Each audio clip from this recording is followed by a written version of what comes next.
bienvenue dans le podcast Ohana Triathlon.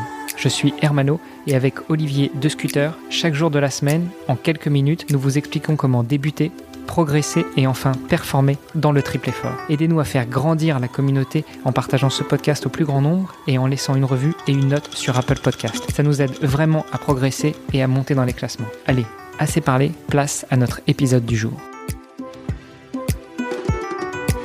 Bonjour à toutes et à tous, bienvenue pour ce nouvel épisode du podcast Devenir triathlète. Aujourd'hui, nous sommes lundi, vous le savez, c'est l'épisode avec Kylian, notre petit génie du podcast sportif. D'ailleurs, si vous n'avez pas encore écouté son podcast Sport Actu, je vous invite à aller tout de suite sur votre lecteur de podcast favori, tapez Sport Actu. Vous aurez chaque jour en 1 à 2 minutes le résumé de la journée sportive. Bref, revenons au sujet qui nous occupe.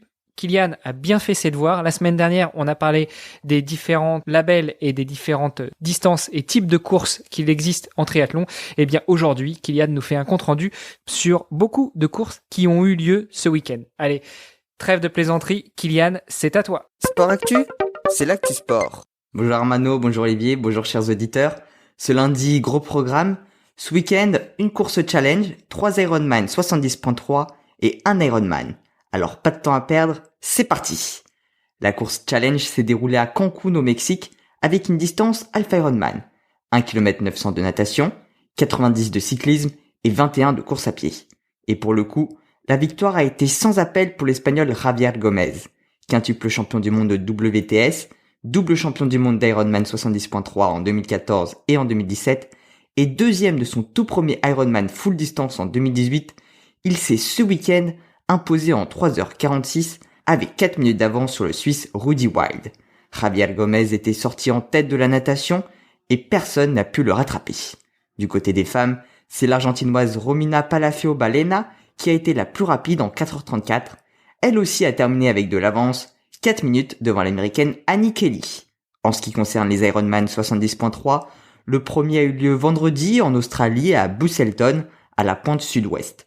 Mais la particularité est qu'aucun professionnel n'y était présent. Il s'agissait d'une course réservée au groupe d'âge et où les conditions actuelles ont fait qu'il n'y avait quasiment que des Australiens d'inscrits. Le plus rapide de la course a été Brett Johnson qui a terminé en 4h01 dans la catégorie des 35-39. Fiona Whelan qui concourait dans la catégorie des 47-49 a terminé première femme et 62e au général en 4h40.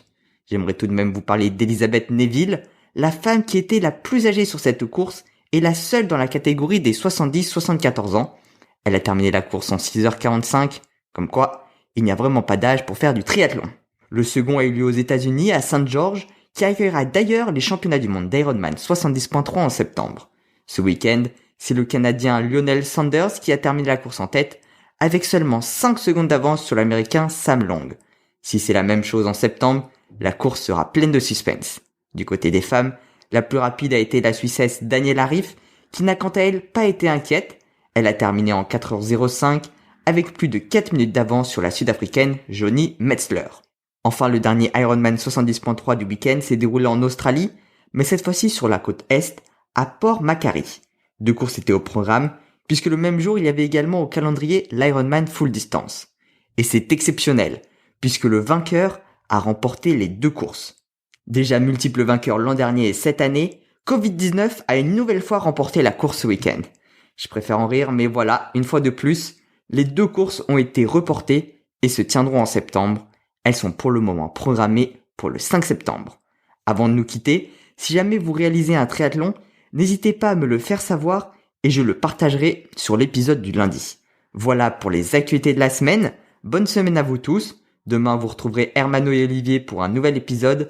Et moi, je vous donne rendez-vous lundi prochain. Sport Actu, c'est l'actu sport. Merci beaucoup Kylian pour ce résumé et puis cette petite pointe d'humour.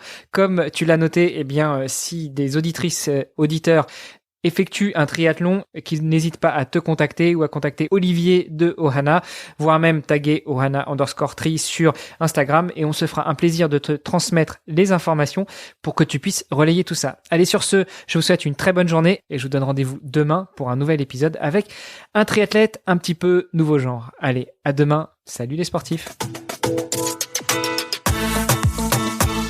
vous avez apprécié cet épisode, alors taguez ohana_tri sur Instagram et si ce n'est pas déjà fait, laissez un commentaire sur Apple Podcast.